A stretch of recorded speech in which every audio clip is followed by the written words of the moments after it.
Welcome to the Killer Innovation Show, the longest continuously produced podcast in history. Each week, Phil McKinney brings you the insights and strategies to amplify your creativity and innovation skills. Here's your host, Phil McKinney. Hello and welcome. I'm Phil McKinney. This week, we are reaching deep into the archive and bringing you one of our most downloaded shows. Enjoy.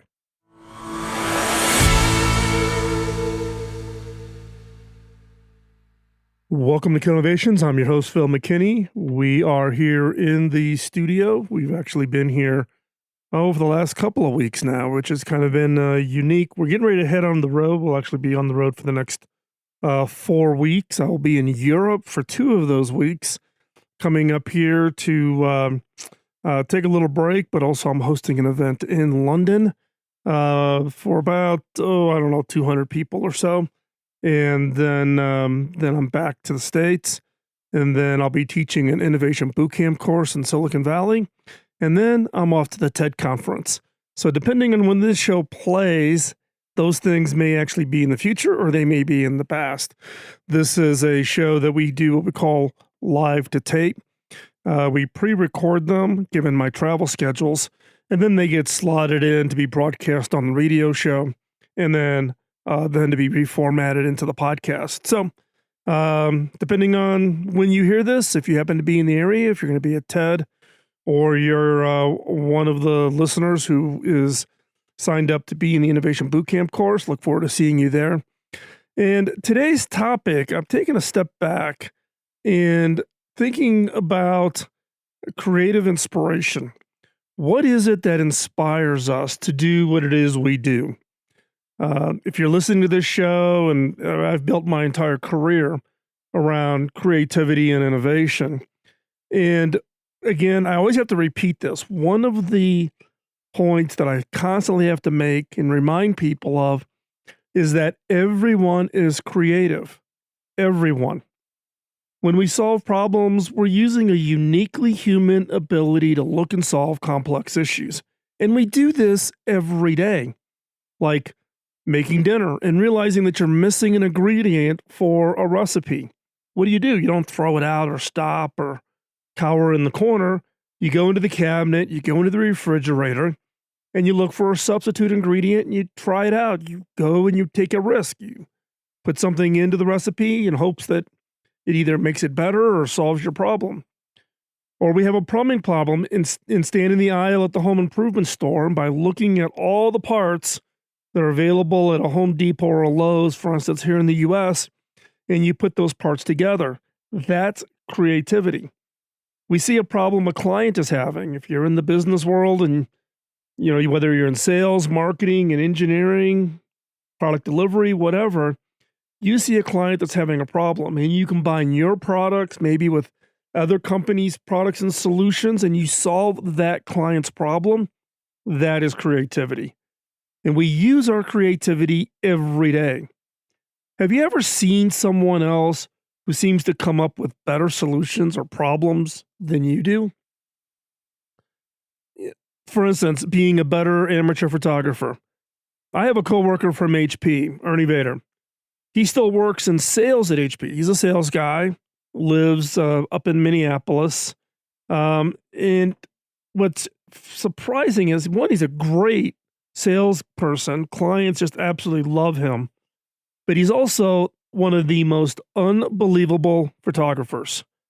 Some of his photographs are now appearing on the front page of jigsaw puzzles. And a few times a year, his photographs are selected as the photo of the day by National Geographic. And I didn't learn this about Ernie until after I left HP and we connected on Facebook and Instagram.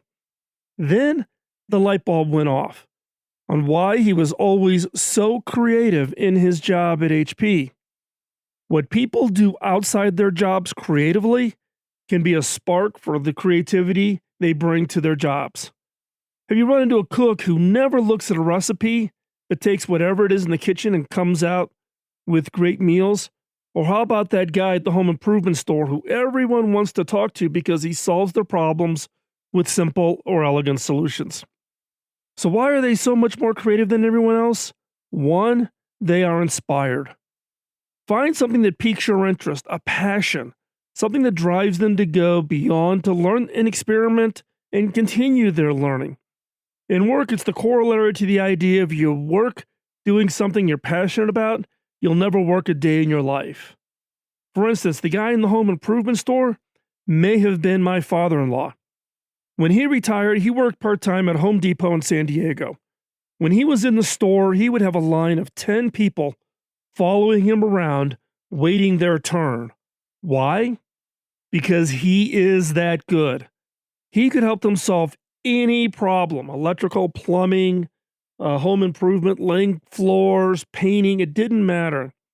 And he could solve their problems with simple, elegant, and low-cost way. Customers would call the front desk and ask if Dennis was working before they would make the drive over to the store. And why was he that good? Because he had put in more than hundreds of thousands of hours learning his craft, and it showed. What inspires you? One thing I've noticed is you can tell a lot about a person and their passions and inspirations based on, what you listen to. What is it you listen to from the standpoint of a podcast? So, for instance, if you listen to a podcast I listen to called Fro Knows Photo, it's by Jared Pollan. He's been in the podcasting world for a long time. But if you listen to Fro Knows, then you are wanting to improve your photography skills. Why? Now, there are a lot of podcasts that are out there that are, product reviews, etc. What's different about Jared's podcast is the fact that it's one of the best photo podcasts for instructional content, right? If your outside passion is photography, then you should be listening to Fro Knows, right? My passion is around audio, recording studios. I've spent 15 years building and improving and constantly upgrading, my studios in order to improve the audio quality. And I just love what I do when it comes to the podcast. If you're into dance, if you're into cooking or baking or crafts or whatever it is, we live in a world where we have this unending amount of learning and training materials and things that we can take advantage of that people before us just never had. And that's what's allowed for just this absolute explosion of people finding that creativity, finding that spark that's inside of them. So what inspires you? Is it photography? Is it recording audio? Is it creating electric dance music, maybe on Ableton Live? Or is it photography, doing video, cooking, dancing, whatever it is? What is it that inspires you? And what I've found is that passion, that thing that inspires you outside of work will actually come and have a huge impact on your day-to-day job, because having that creative outlook, in my case, this podcast, does have that ability to spark the creativity that you can apply because you're constantly exercising and working that creative muscle. If you do not have something that you're clearly passionate about, then go find something. Whatever that is, go find it. Now, I'm going to argue that one of your passions may be innovation. Why? Because you're listening to this show. If you're listening to the show, you obviously have an interest in passion, or you have an interest in creativity, or you're wanting to learn about other companies and how they do it and how they apply it. But you're listening to this podcast in order to enhance or increase or improve your own skills and abilities for innovation. And so that's your practice. That is listening to this show, is keeping that muscle for you.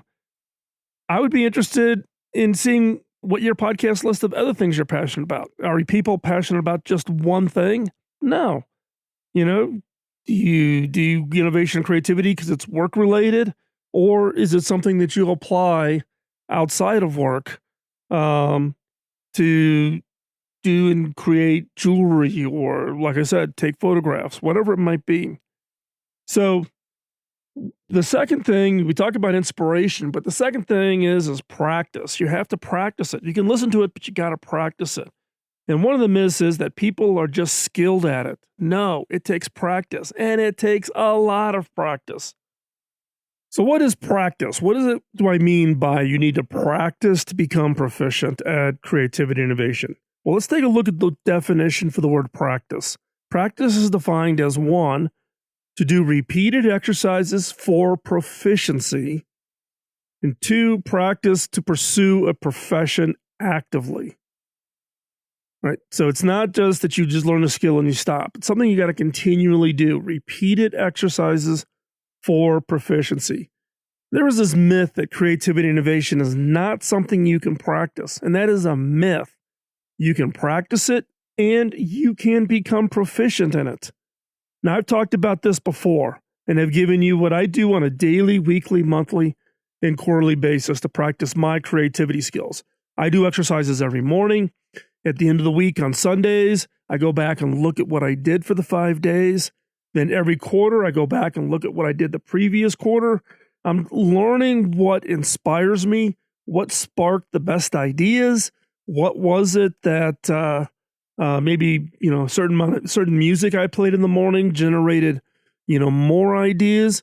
I'm finding what feeds me, and also I'm working on active projects. Some of these may involve some of my nonprofit work, like the work in Rwanda, Africa, or hacking autism. But I'm using problems that I have and I put them down in my notebook and I work on those, and that's part of my exercise, keep my creative muscles. Now, I'll put a link in the show notes over at Killer Innovations to that show where I specifically walk you through my daily, weekly, monthly exercises. Just so you know, it's from season 12 and it's episode number 18, but I'll have a link for that over in Killer Innovations, so hop on over there. So how much practice and exercise is needed to be proficient at something like creativity? Malcolm Gladwell, who's a reporter at the New Yorker and author of a bunch of books, Malcolm wrote an article for the New Yorker where he described a paper in a publication called American Scientist, written by 2 scientists, Herbert Simon and William Chase. This paper, produced 40 years ago, put forward a hypothesis about practice and expertise. Here's a quote from that paper. Quote, "There is no instant experts in chess, certainly no instant masters or grandmasters. There appears not to be on a record of any case, including Bobby Fischer, where a person reached grandmaster level with less than about a decade's intense preoccupation with the game. We would estimate very roughly that a master has spent between 10,000 to 50,000 hours staring at chess positions." End quote. This one paper kicked off a new field of research within psychology to see if they could validate or refute Simon and Chase's conclusion. The results confirmed their research. It takes a lot of practice to be good at something. For example, one researcher, John Hayes, looked at more than 70 famous classical composers and found that they created their greatest works only after being a composer for 10 years. There were 2 exceptions where composers created their best work at 9 years. Now, do not freak out. I'm not saying you need to commit to 10,000 hours or you'll never amount to much. There are clearly different levels of practice. Do you want to be a weekend jogger or do you want to be an Olympic long distance runner? Each requiring a different level of practice and exercise. And most important, commitment. Face it, your other option is you can become a couch potato. You can become the couch potato for your physique and physical exercise and your ability to walk, jog, or run. Likewise, you can become a couch potato when it comes to your innovation and creativity. It is your call. Nobody else imposes it on you. There's no limitation that is imposed upon you. You are in 100% control. So one hint, it's a lot easier to find the time to practice, to exercise, if you're inspired. Is there something that's driving you rather than you just know you need to exercise? Are you inspired by something? So here's a question. What do you want to be in 5 years or in 10 years with your skills, capabilities, and career when it comes to innovation? Think about it. You're listening to me now. What is it you want to be in 5 or 10 years? How are you going to apply your ability to be highly creative, to be highly innovative in your career? Do you want to be a chief innovation officer? A lot of companies are hiring them. If you want to get background on that, go on over to, I think it's probably over on the blog. So it's like Phil McKinney, or you maybe could be over at Killer Innovations. And there's a series of skills that you need to have. But if that's something you want, set that as your inspiration. Do you want to become an innovation consultant? I get emails literally from thousands of you who have or want to hang out your shingle to be an innovation consultant. That's great. Or are you looking to apply your creativity and innovation skills to achieve some other objective? Do you want to find an idea that will lead to the next great cloud application? Then practice and exercise for that. Do you want to find that next great medical technology that saves people's lives? Then practice and exercise on that. It is in 100% your control as to what it is you want to do with your innovation and creativity. Today, if you talk to CEOs, the most requested skill set that CEOs are now recruiting for senior roles within organizations is creativity.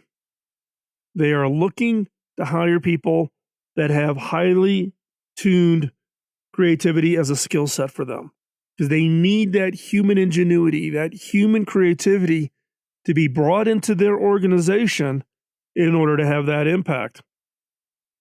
And that is the critical skill.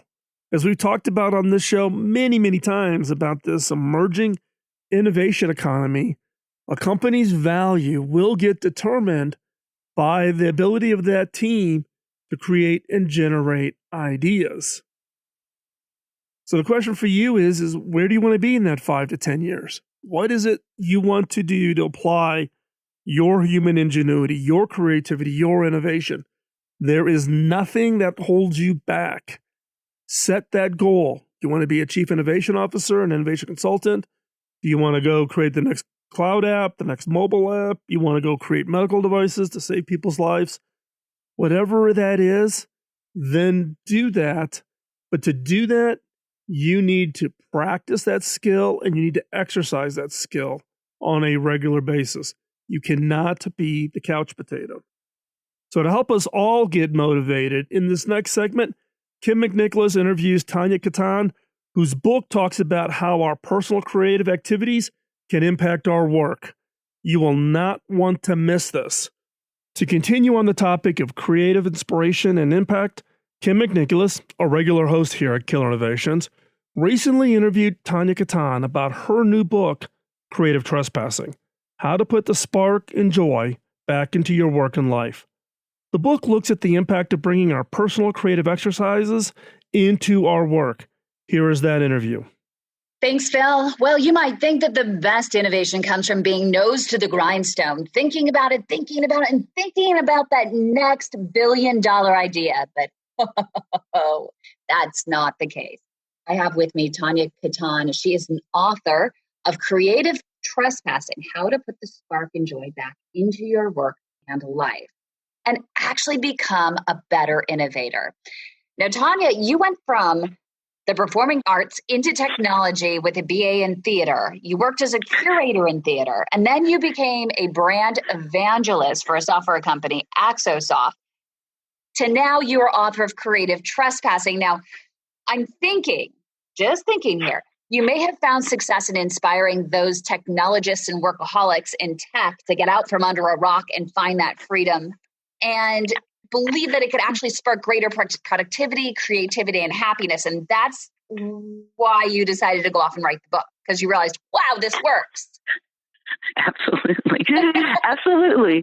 Well, yeah, a few fold. First of all, I decided to write the book because I did find myself being invited to speak in more companies, more specifically tech companies, who were obsessed in innovation and creativity, and they wanted to bring more of that inside.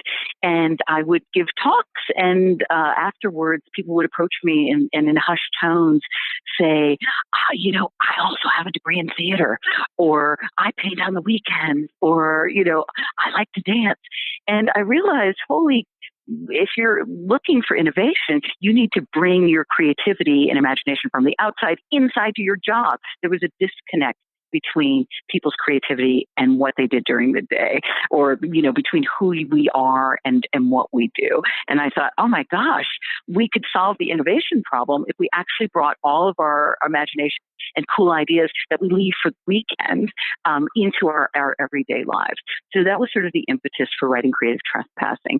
And you're absolutely correct. All through the book, we have these exercises called productive disruptions. And they're called that because you actually get more work done when you break the patterns or habits that are keeping you stuck in what you were talking about, this sort of cycle of thinking, I need to stay at my desk and sweat and hurt myself to come up with a good idea. That will never happen. Can you give us an example of a productive disruption exercise that's in your book that you could probably share with us over the radio? Yeah, I mean, these are ones that, again, they can be anything from like a 10-minute email everyone on your team and say, we are going to take a dance break, or we're going to take a creative writing break. 10 minutes, meet us in the boardroom, and we'll come up with an idea. Somebody says, okay, the topic for this dance is hip hop. And then everybody dances for 10 minutes in the form of hip hop. And automatically, you've literally disrupted your neural pathways. You're thinking clearly, you're fresh. And then when you go back to your desk, you're going to have some fresh ideas. And in fact, there's actually a study I cite in Creative Trespassing from Stanford, and it's the walking and creativity study, where they literally studied that people who went for walks when they were experiencing like blocks in creativity experienced creativity 60% higher when they came back from walking. So this is, scientifically proven, as well as, my own practice is getting up, leaving the desk. I don't typically dance because I work by myself. So, it's an audience of one. They always say dance like no one's watching. You dance like no one's watching. I do. No one is watching. What was I thinking? I'm going to start today. I'm doing it right now. Can you see me? I'm cabbage patching. Yeah. So it's these simple like disruptions in our everyday. Look, most people are afforded a break during their workday. It can be a 10-minute break, a 15-minute break. What they do with it typically is stay at their desk and show their bosses they're sweating it out. Forget that. You're never going to add value to your life or to anybody else's life if you're staying stuck in a rut. Get up, go for a walk, dance like nobody's watching, Yeah. But how do you get people to, or actually convince them that everybody's creative and that you do need to have those step away moments in order to release or unlock that creativity? Yes. Well, first of all, a lot of people conflate creativity with being an artist. And right, so exactly. automatically, right. Okay. And so if you're like, I'm not creative because i.e. I'm not an artist, you're already creating this like, I can't be that. I haven't trained for years. I didn't go to painting school or whatever. Creativity, literally, if you look up the word, is about accessing your imagination. That's it. It's just accessing new ideas, something new, something different. Absolutely. But now this is where, I write about in the book where actually people who are practicing or just starting off stretching their creative muscles, they can actually learn from artists because, coming from the arts, one thing that we are trained to do is ask what if questions. So it's, we can start off with let's say we're trying to solve a problem of, chairs that aren't comfortable at work. And so we circle around, we're like, well, let's make it a soft back, or let's make it a cushiony chair, or whatever. But if we start asking what if questions, we can ask really outlandish, wild questions. Like, what if it wasn't a chair at all? What if it was actually a microphone that was soft and we can sit on it and amplify? I mean, by asking what if questions, it allows us to go into the absurd and then find actually, solutions to pressing problems that work. I mean, we've already if you've tried the same ways of solving problems and it's not working, then give creativity a try and start off with a what if question. What are some of the greatest takeaways from the books that you hope that people ultimately walk away with and put into practice? Two things. One is that our jobs and the fields in which we work, they don't have to be uniquely creative or imaginative for us to actually be uniquely creative or imaginative within our jobs. That is true. I've worked in very traditional jobs and sometimes even rigid cultures, and have managed to bring in more joy and imagination, and it's actually added value to what I was supposed to do in my job. And the other reason and the other takeaway that I want people to have with creative trespassing is to feel like they are free even within the hours of 9 to 5. I want to create a creative revolution inside our bodies, minds, and cubicles. There. It's a big goal, but I think we can do it. I know your book hasn't been out for that long, but is there anything quotable from it that people have come up to you and said, oh my gosh, I'm going to use this forever? That's a great question because yes, it's been out for just a little bit now, and people have been writing and coming up to me because I'm speaking so much. And in fact, they're actually talking in full sentences and not sound bites, which makes me feel like we're on the right path. And they're expressing how they feel about reading it. So I have a lot of people who consider themselves creatives and or artists. And the book, is affirming to the fact that, oh my gosh, I've been functioning like this. I talk to my colleagues. I invite them to lunch and learns, even though we don't have sanctioned lunch and learns. I've been doing this for years, and nobody's been saying that's okay. I've just been doing it on my own. So those who fancy themselves creatives are feeling affirmed and also getting new tools for creatively trespassing. And then people who are like, I'm not creative at all, this is weird, are going, this is not that weird. And in fact, they're really loving. I mean, it's part memoir. I share stories about my own upbringing as an outsider, and I'd be hard pressed to say that there's one person who's not an outsider at some point in our lives. And so they've talked about the value in outsiders kind of bringing inside their interesting point of view. So everybody on all ends of the creative, non-creative spectrum seem to be enjoying and being inspired by creative trespassing. And I think just as we wrap up here, you brought up a good point. One of the biggest obstacles for creativity is the fear of thinking and expressing or doing something different. How do you get rid of that? You go right into the eye of the fear. You lean into the fear. That is the only way to do it. I am not lying. And in fact, a good indicator of whether or not I accept a job or a client is if it simultaneously scares me and thrills me. I don't want to do anything that is safe or tried and true because I've already done it. Thank you so much, Tania Katan, author of Creative Trespassing, How to Put the Spark and Joy Back into Your Work and Life. With that, I want to thank you for taking time out of joining us for today's show, and hopefully you found the content beneficial and helpful. We'd love to hear your feedback on it. Drop us a note. You can send me an email at phil@killerinnovations.com. That comes directly to me. And again, I would ask, please let other people know, share, tell people about the show.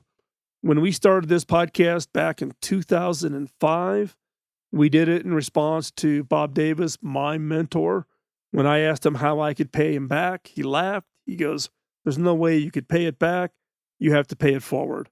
This is my effort to pay it forward, to share with you the experiences and lessons learned over my career as an innovator, an inventor, a technologist, a futurist, author, podcaster, a whole bunch of hats that I've worn, but wanting to share with you my experiences, what worked, what didn't work, my regrets, my successes, and my failures.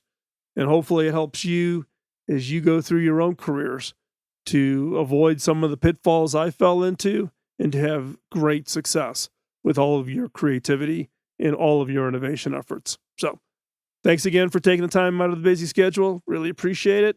And we will talk to you real soon. Bye-bye. Podcasting nonstop since 2005, this has been the Killer Innovation Show on the Innovators Network.